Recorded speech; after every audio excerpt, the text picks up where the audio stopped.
Baik Pak, selamat pagi. Saya Dr. Alif yang berjaga di klinik hari ini. Sebelumnya dengan Bapak siapa? Agus. Bapak Agus nih. Iya. Baik Pak, dari tadi anamnesis kita akan lanjutkan sekarang dengan pemeriksaan fisik, yaitu pemeriksaan neurologi Pak. Yang akan kita lakukan sekarang itu adalah pemeriksaan meningial atau pergelangan kaku kudu Pak. Ini untuk apabila ada infeksi-infeksi yang berhubungan dengan selaput otak.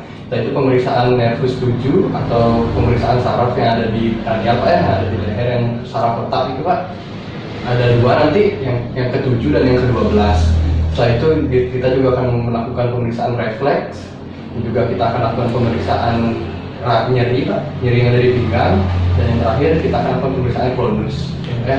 Di sebelumnya saya mau izin, apakah Bapak bersedia Pak untuk melakukan pemeriksaannya? Bersedia. Karena untuk pemeriksaan pertama kita akan mulai ya Pak ya. Baik Bapak Agus, sekarang kita akan melakukan pemeriksaan tanda meningial atau tanda selaput otak Pak nih. Saya mulai dari memeriksa kaku kudu. Menuju Pak, saya meletakkan tangan di kepala Bapak. Lalu saya berusaha mengfleksikan kepala. Sembari saya lihat apakah dagu Bapak sanggup menyentuh dada. Dan juga saya lihat pemeriksaan Brudzinski 1, apakah ada fleksi dari sendi lutut di kaki Bapak. Saya Pak sampun. Di pemeriksaan tadi tidak ada Pak nih, tidak ditemukan adanya kaku kudu maupun Brudzinski 1. Selanjutnya saya akan lakukan pemeriksaan Kernig sign sekaligus dengan pemeriksaan Brudzinski 2, di mana yang pertama saya lakukan fleksi pada sendi panggul dan juga sendi lutut. Lalu setelah itu saya akan melakukan ekstensi, yang mana pada orang normal biasanya mampu sampai 135 derajat. Apabila terdapat tekanan atau rasa nyeri pada kaki yang diperiksa, maka dikatakan ini merupakan kernik yang positif. Sedangkan apabila terjadi fleksi pada kontralateral lutut pada kaki yang tidak diperiksa, maka dapat dikatakan ini merupakan Brudzinski 2 yang positif. Setelah itu saya akan lakukan pemeriksaan Brudzinski 3, di mana saya berada di kepala Bapak Agus. Lalu saya akan menekan di area pipi Pak nih, zigomatik di bawah mata. Saya akan melakukan penekanan, lalu saya akan melihat apakah ada fleksi dari sendi siku di kedua tangan Bapak. Yang terakhir adalah Brudzinski 4, di mana saya akan melakukan penekanan pada area ostium pubis.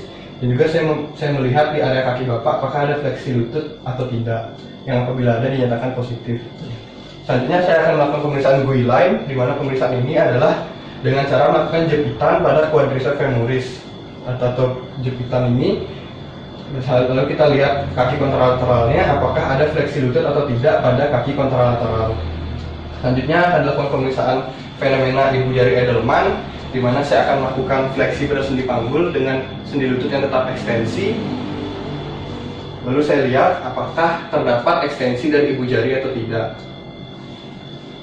Juga pemeriksaan dari tadi semua kita lakukan pada ekstremitas satunya juga, dan setelah itu kita perhatikan apakah ada tanda yang sama pada ekstremitas satunya atau tidak. Oke, selanjutnya adalah pemeriksaan Bikele atau Bickel. Saya minta Bapak untuk duduk Pak. Duduk ya, silakan Pak Gus.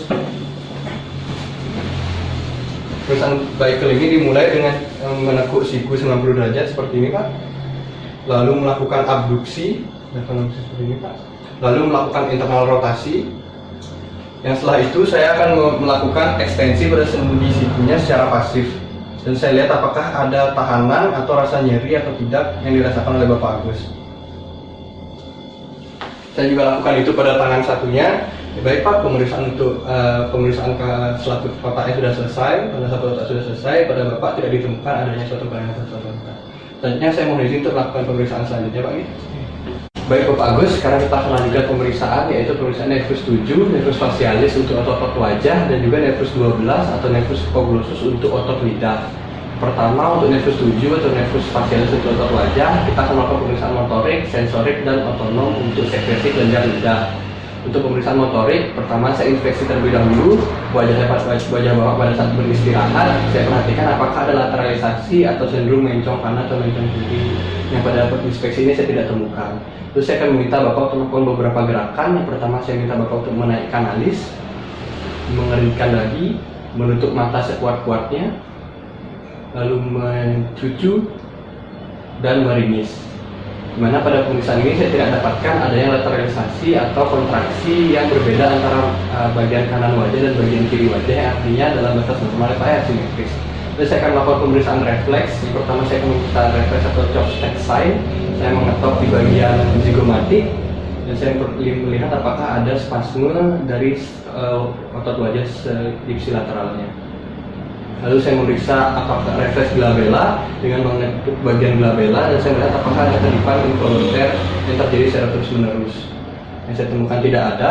Lalu terakhir saya akan memeriksa refleks nasolabial, di mana saya akan mengetuk bagian nasolabial, dan saya melihat apakah ada kelainan atau tidak. Yang saya temukan tidak ada ya Pak ya.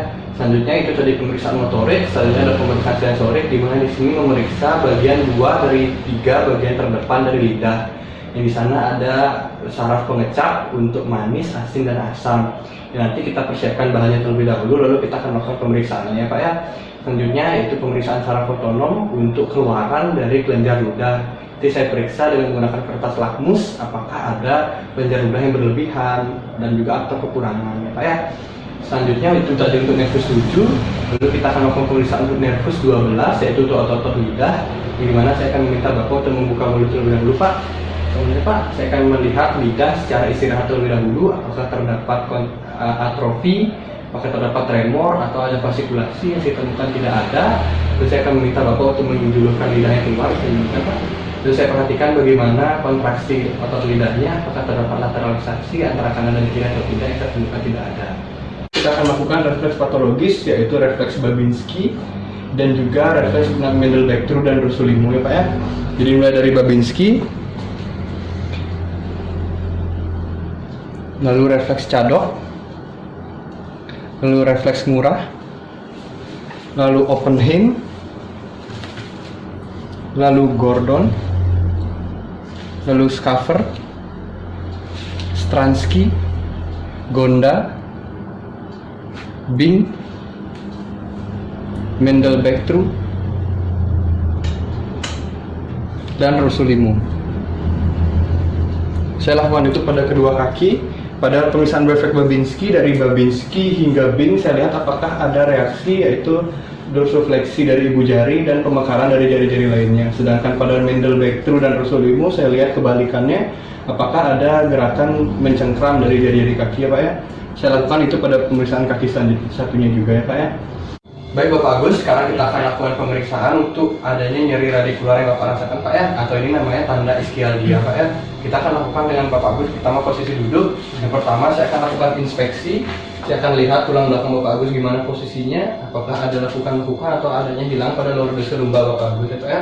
Selanjutnya saya akan lakukan palpasi, yaitu dengan memberikan palpasi ringan terlebih dahulu, apakah ada rasa nyeri yang Bapak rasakan atau tidak. Terus saya akan memberikan sedikit nyeri tekan pada tulang punggung Bapak Agus, dan saya tanyakan kembali apakah ada rasa nyeri yang Bapak rasakan atau tidak. Apakah ada rasa nyeri tambahan Pak? Tidak ada. Yaitu saya memperhatikan mencari tulang spinosus Bapak Agus yang saya curigai di sana ada kelainannya atau gangguannya, lalu saya tekan di antara dua spinosus itu. Dari saat ini, apakah Bapak ada keluhan nyeri yang bersama Pak? Ya ada Pak ya. Dan saya akan lakukan pemeriksaan perkusi, yaitu dengan mengetok pada tulang punggung Bapak.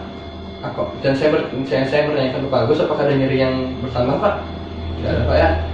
Baik, selanjutnya itu tadi untuk inspeksi palpasi dan perkusi. Selanjutnya kita akan melakukan pemeriksaan, yaitu gerakan panggul, di mana saya akan meminta Bapak Agus untuk menggerakkan ruas-ruas yang ada di tulang panggul ya Pak ya. Bisa fleksi ke depan Pak, bungkuk ke depan ya. Oke. Lalu ekstensi kembali Pak. Lalu ke samping Pak. Samping. Oke. Terus ke satunya. Ya, cukup. Baik, dari pemeriksaan tadi gerakan panggul Bapak bagus ya Pak nih. Apabila nantinya ada kaku atau ketahanan pada gerakan itu merupakan salah satu dari tanda-tanda adanya nyeri radikular yang disebabkan karena adanya gangguan pada saraf ya Pak nih. Pada Bapak masih baik, ya saya akan meminta Bapak untuk melakukan manuver falsafa, ya ini dengan cara menutup hidung, lalu melakukan menghembuskan nafas dengan sekencang-kencangnya dengan mulut juga tertutup ya Pak ya. Dapat dilakukan Pak. Apabila terdapat nyeri pinggang yang semakin bertambah atau nyeri pinggang yang timbul akibat ini, maka dinyatakan manuver falsafa positif. Selanjutnya saya akan lakukan juga, yaitu pemeriksaan yang pertama ini pemeriksaan leher BT namanya Pak ya. Pemeriksaan ini dengan cara meminta Bapak untuk fleksi ke bawah Pak lehernya. Lalu saya akan memberikan tekanan pada ke bawah. Saya akan memberikan tekanan ke bawah. Apabila didapatkan adanya nyeri pada area punggung atau area leher yang Bapak keluhkan sakit, maka itu dinyatakan dari BT yang positif. Terus selanjutnya adalah spurling. Kemudian saya akan meminta Bapak yang misalkan Bapak nyerinya yang sebelah kanan ya Pak ya, Bapak nyeri sebelah kanan, ke Bapak rotasi ke arah kanan. Saya akan memberikan tekanan ke bawah seperti ini. Lalu apabila ditemukan nyeri juga yang bertambah pada area nyeri pinggang atau area leher yang sakit, maka dapat dikatakan Spurling side-nya positif.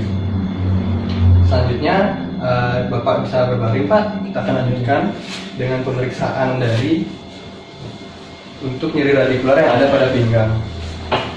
Pemeriksaan pertama adalah tes lasek atau lasek tes, di mana pemeriksaan ini dengan cara melakukan fleksi pada panggul sembari lututnya tetap diekstensi, Pak ya. Nah, pada pemeriksaan ini apabila terdapat tahanan atau pasien mengeluhkan nyeri pada kaki yang dilakukan pemeriksaan, maka tes lasek dianggap positif. Selanjutnya ada beberapa modifikasi dari tes lasek yang dapat dilakukan. Yang pertama yaitu Brocard dengan cara melakukan dorsifleksi pada telapak kaki dan ditanyakan kembali apakah nyerinya semakin menguat atau tidak. Lalu pemeriksaan sikat dengan cara melakukan dorsifleksi pada ibu jari. Lalu ditanyakan ada atau tidak nyeri yang bertambah. Lalu dapat dilakukan pemeriksaan dengan cara mengaduksi dan melakukan internal rotasi pada kaki yang diperiksa. Lalu ditanyakan kembali apakah ada nyeri yang bertambah atau tidak. Apakah ada nyeri yang dirasakan bertambah Pak dari pemeriksaan tadi? Tidak ada. Selanjutnya adalah dengan tetap pada posisi lasek ini kita bertanya apakah ada nyeri yang terasa juga pada kaki kontralateral. Apakah ada nyeri Pak pada kaki kontralateralnya? Apabila tidak ada, maka ini merupakan tes dari Vargelen test. Maka pada pemeriksaan ini tesnya dengan hasil negatif pada semua tesnya.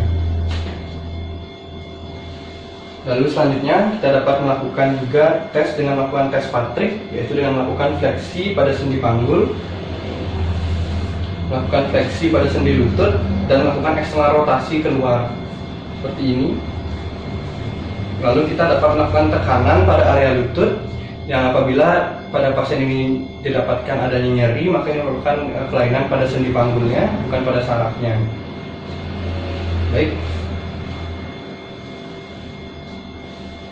Baik, pada pemeriksaan tadi Pak Agus dilakukan juga pada kaki satunya. Nantinya yang pada pemeriksaan tadi saya dapatkan tidak ada tanda-tanda dari adanya tanda ischialgia atau nyeri radikular pada pinggang Bapak Agus. Baik Bapak Agus, sekarang kita akan lanjutkan pemeriksaan dengan pemeriksaan klonus. Pemeriksaan ini ada dua, yaitu klonus di paha dan klonus di kaki ya Pak Agus ya. Pertama kita akan mulai dulu dengan klonus pada kaki. Saya meletakkan tangan kiri saya di bawah Bapak Agus selaku tumpuan dan melakukan fleksi pada panggul dan juga pada lutut. Mempertahankan agar kaki Bapak Agus tetap santai. Lalu pada saat santai saya akan melakukan dorsifleksi pada telapak kaki Pak Agus secara tiba-tiba dan mempertahankan posisi ini. Lalu saya melihat apakah ada kontraksi dari otot gastrocnemius yang terjadi secara berulang-ulang. Saya juga lakukan itu pada kaki satunya Bapak Agus. Dan selanjutnya saya akan melakukan pemeriksaan klonus paha, di mana saya akan meletakkan patella Bapak Agus di antara ibu jari dan telunjuk saya. Lalu secara tiba-tiba mendorong patella ke area distal. Lalu saya lihat apakah ada kontraksi dari quadriceps femoris yang terjadi secara berulang-ulang pada kaki yang saya periksa. Itu juga saya lakukan pada kaki satunya. Baik Bapak Agus, pemeriksaan klonus sudah selesai. Baik Bapak Agus, pemeriksaan neurologi tadi atau pemeriksaan fisik tadi sudah kita selesaikan. Jadi pada pemeriksaan tadi saya simpulkan tidak ada suatu kelainan pada Bapak Agus baik dari awal sampai akhir tadi. Jadi apabila nanti Bapak Agus mengalami keluhan-keluhan sesuatu, Bapak Agus dapat datang kembali ke sini, kita akan lakukan pemeriksaan ulang. Oke? Apakah Bapak ada pertanyaan sebelumnya? Tidak ada. Oke. Di untuk hari ini cukup sekian dulu Bapak Agus. Nanti apabila ada sesuatu keluhan dari Bapak Agus, Bapak Agus dapat datang kembali menemui saya di sini. Terima kasih banyak Bapak Agus. Terima kasih dokter. Silakan Bapak Agus.